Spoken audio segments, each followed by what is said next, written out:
الحمد لله وكفى وسلام على عباده الذين اصطفى أما بعد أعوذ بالله من الشيطان الرجيم بسم الله الرحمن الرحيم يا أيها الذين آمنوا توبوا إلى الله توبة نصوحا وقال النبي صلى الله عليه وسلم إن الله يقبل توبة العبد ما لم يغرغر أو كما قال عليه الصلاة والسلام.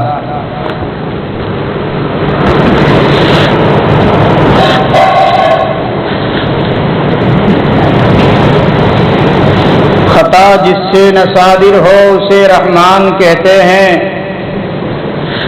خطا جس سے نہ صادر ہو اسے رحمان کہتے ہیں.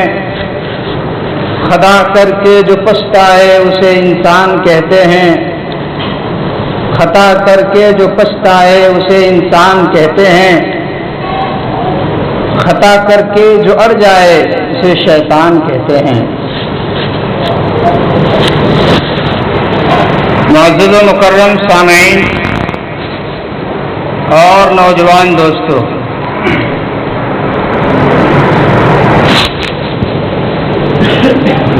انسان زندگی گزارتا ہے اور بہت ہی نشو و فراز سے دوچار ہوتا ہے. انسان کی زندگی میں بہت ہی اتار چڑھاؤ ہوتے رہتے ہیں. انسان شیطان کے مکر و فریب سے دوچار ہوتا ہے. شیطان انسان کو ہمہ وقت بہکانے، پھسلانے اور غلط راستے پر دکھانے کے لیے تیار رہتا ہے. لیکن شیطان کے پھسلانے، بہکانے کے باوجود اگر انسان رحمان کے در کو تھامے رہے، رحمان سے اپنا رشتہ جوڑے رہے، رحمان کی اطاعت و فرمانبرداری اور بندگی کرتے رہے، تو پھر یہی انسان کامیابی کے منزل کو طے کرتا ہے. اور یہ اللہ رب العالمین کی مغفرت، اللہ کی رحمت اور اللہ کے یہاں قدر و منزلت کے حقدار بن جاتے ہیں. ہم انسان ہیں، زندگی گزارتے ہیں، بہت ساری کمی کوتاہی ہم سے ہوتی ہے. اللہ تعالیٰ کے مکلف بندے مخلوق تین طرح کے ہیں. ایک تو فرشتے ہیں جن کے اندر اللہ تعالیٰ نے گناہ کی خواہشات، جذبات نہیں رکھے. دوسرے انسان ہیں، تیسرے جنات. قرآن کریم میں اللہ تعالیٰ نے دو کا ذکر کیا ہے کہ وما خلقت الجن والانس الا لیعبدون، کہ عبادت کے لیے ہم نے جنات اور انسان کو پیدا کیا. اس ضمن میں فرشتے بھی ہیں. فرشتے مستقل اللہ کی عبادت میں لگے ہوئے ہیں، ان سے نافرمانی کا صدور نہیں ہوتا. یہی وجہ ہے کہ انسان جب اللہ رب العالمین کی عبادت کرتا ہے، اللہ کی فرمانبرداری کرتا ہے، نبی اکرم صلی اللہ علیہ وسلم کی تابعداری کرتا ہے، سنت پر چلتا ہے، اپنی زندگی کو سنت کے سانچے میں ڈھالتا ہے، تو یہ انسان بعض مرتبہ ایسے علو مقام اور ایسی بلندی پر پہنچتا ہے کہ یہ فرشتے سے آگے بڑھ جاتا ہے. اور یہی انسان جب گناہ کرتا ہے اور گناہ کے دلدل میں پھنستا چلا جاتا ہے اور ذلت و رسوائی اختیار کرتا چلا جاتا ہے، گناہ کے کوئی راستہ، کوئی دروازہ ایسا نہیں چھوڑتا ہے کہ جس سے یہ عبور نہ کرتا ہو، جس سے یہ پار نہ کر جاتا ہو. تو یہ انسان جو انسان کے لیول پر تھا، جو فرشتے سے بھی اونچے ہو گیا تھا، یہ انسان جب گرتا ہے تو نہایت پستی میں چلا جاتا ہے، اور اس میں پستی میں چلا جاتا ہے کہ جانور سے بدتر ہو جاتا ہے. قرآن کریم کے اندر اللہ تعالیٰ نے ارشاد فرمایا اولئک کالانعام بل ہم اضل، یہ تو جانور کی طرح ہے. بل ہم اضل، بلکہ اس سے بھی گیا گزرا، جانور سے بھی گیا گزرا ہے، جانور سے بدتر ہے. تو انسان عبادت کیا، نافرمانی سے بچا، فرمانبرداری کی، تو انسان فرشتے کے لیول تک پہنچ گیا، فرشتوں سے اعلیٰ مقام ان کا ہو گیا. اور یہی انسان جب گناہوں کے اندر، برائیوں کے اندر اپنے آپ کو لگایا تو یہ جو لیول انسان کا تھا اس سے گھٹا، اور اتنا گھٹا کہ جانوروں کے لیول تک، اور جانور سے بھی گیا گزرا ہو گیا۔ اور یہ بات سچ ہے کہ انسان کو اللہ رب العالمین نے بہت ساری صلاحیت اور بہت ساری خصوصیات سے نوازا ہے جو دیگر مخلوقات میں نہیں۔ اس کے باوجود انسان نافرمانی اسی کی کرتا ہے جس سے اسے بے حد محبت اور پیار ہونا چاہیے۔ انسان اپنے خالق و مالک کا نافرمان ہو جاتا ہے، جو اللہ اسے سب کچھ دے رہا ہے، جو اللہ اس کی ہر وقت مغفرت کرنے کے لیے تیار ہے، اسی کا نافرمان، اسی کے حکم کو توڑتا ہے اور اسی کے حکم کے سلسلے میں یہ نافرمان ہوتا ہے، تو پھر انسان بہت ہی گیا گزرا ہو جاتا ہے۔ لیکن اس کے باوجود بھی انسان کے اندر اللہ رب العالمین نے ان کے لیے دروازہ کھول رکھا ہے کہ انسان تو بے جان کا پتھر بھی نہیں ہے، تو کوئی فرشتہ یا پیغمبر بھی نہیں ہے، تو انسان اگر اچھائی میں لگے رہے، برائیوں سے توبہ کرتا رہے، گناہوں کے در کو چھوڑتا رہے اور اللہ رب العالمین کی رسی کو مضبوطی سے پکڑتا رہے، تو یہ انسان نہایت ہی اعلیٰ درجے پہنچ جاتا ہے۔ پھر ان کی فضائل بے شمار ہے۔ پچھلے ہفتے بھی آپ نے سنا کہ گنہگار اگر توبہ کرے تو اللہ تعالیٰ کے نزدیک ایسا ہو جاتا ہے جیسے گناہ ہی نہیں کیا۔ پھر گناہ انسان کرتا ہے، اس کی خصوصیت اور اس کی فطرت میں یہ بات رکھی ہے کہ گناہ بھی کرے گا، لیکن انسان جب اچھائی کرتا رہتا ہے تو پھر صفات حمیدہ اور اچھے اخلاق، یعنی اس کے دل کے اندر جو اطمینان کی صفت ہے، نفس مطمئنہ اسے حاصل ہوتا ہے، پھر یہ گناہ کی طرف نہیں جاتا ہے۔ پھر کبھی گناہ ہو جائے تو فوراً توبہ کی طرف لپکتا ہے، اور یہ مسلمان اور خصوصاً ایمان والے کی کیفیت ہے، اور یہ ان کی صفات ہے کہ ان سے اگر اللہ کے حق میں، نبی صلی اللہ علیہ وسلم کے حق میں کوئی کوتاہی ہو جائے تو فوراً لپکتا ہے توبہ کی طرف، فوراً توبہ کی طرف لپکتا ہے اور توبہ کرتا ہے اور گناہوں سے پاک ہو جاتا ہے۔ التائب من الذنب کمن لا ذنب لہ، کہ گناہوں سے توبہ کرنے والا ایسا ہے جیسا اس نے کوئی گناہ ہی نہیں کیا۔ تو میرے محترم، اتنی ساری فضیلت خصوصیات ہمارے لیے، اور اگر ہم توبہ نہ کریں، ہم گناہ سے نہ بچے، ہم اپنے آپ کو فرمانبرداروں میں شامل نہ کریں، تو پھر ہم سے بڑا ظالم کون ہوگا کہ اللہ رب العالمین نے اتنی ساری انعامات، اتنی ساری خصوصیات، اتنی ساری فضیلتیں ہمیں دی ہے، اور اس کے باوجود ہم نافرمان بن کے زندگی گزارے، اور اس بات کی فکر میں رہے کہ جب داڑھی کے بال سفید ہو جائیں گے، جب سر کے بال سفید ہو جائیں گے، جب چلنا پھرنا صحیح سے نہیں آئے گا، جب ہم لاٹھی کے بل اور سہارے پہ چلیں گے، اس وقت توبہ کر لیں گے، اس وقت مسجد کے در کو تھام لیں گے، اس وقت ہم اللہ سے اپنا رشتہ جوڑ لیں گے۔ کسی اللہ والے نے بہت ہی اچھا کہا ہے، بہت ہی پیارا جملہ کہا ہے کہ انسان تو اللہ کی نعمتیں کھاتا کھاتا، اللہ کی نعمت کو استعمال کرتے کرتے تمہارے دانت گھس گئے، اللہ کی نعمت استعمال کرتے کرتے تمہارے دانت گھس گئے، لیکن اللہ کے شکر میں کبھی تمہاری زبان کے اندر کوئی جنبش، کوئی حرکت نہیں آئی۔ اللہ کی نعمت کی شکر ادا کرنے کے لیے کبھی تم نے اپنی زبان کو حرکت نہیں دی، کبھی تمہاری زبان سے الحمدللہ نہیں نکلا، کبھی اس بات پہ اللہ کا شکر ادا نہیں کیے، یا اللہ تیرا بہت بڑا فضل ہے، جو کچھ دیا ہے تو نے ہی دیا ہے، جو کچھ تو لے گا تو ہی لے سکتا ہے، جو کچھ میرے پاس ہے یا اللہ تیرا ہی دیا ہوا ہے۔ پھر ایمان والے کی بھی بڑی فضیلت ہے، اتنی خصوصیت ہے، ایمان والے صرف اس بات پر غور فکر کر لے کہ اللہ کا سب کچھ دیا ہے، جو کچھ ہمارے پاس ہے سب کس کا ہے؟ سب اللہ کا ہے۔ عاریت بھی اللہ نے دیا ہے، جان بھی اللہ کا، جان بھی اللہ نے دی ہے، مال بھی اللہ نے دی ہے، صحت و تندرستی بھی سب کچھ سے اللہ نے نوازا ہے، اور وہی اللہ جو ہم سے مطالبہ کرتا ہے کہ اپنے آپ کو بنانے کے لیے، خود کو سنوارنے کے لیے، خود کو سیدھے راستے پہ لانے کے لیے، خود اپنی زندگی، خود اپنی فوز و فلاح اور کامیابی کے لیے آؤ، اور خود کامیاب ہو جاؤ تو انسان مڑ جاتا ہے، منہ موڑ لیتا ہے اور رب کے در کو چھوڑ دیتا ہے۔ اس سے بڑا غافل انسان کون ہوگا؟ تو میرے محترم، ایسے غافلین کے لیے بھی، ایسے برائی میں ملوث انسان کے لیے بھی اللہ رب العالمین نے دروازہ کھول رکھا ہے، اور اللہ کی طرف سے ہمہ وقت یہ صدا اور یہ اعلان ہوتا ہے کہ میرے بندو، گناہ کرتے کرتے تم بہت دور آگے نکل چکے، اب بھی بس کرو، توبہ کا دروازہ تمہاری لیے ہم کھول رکھے ہیں۔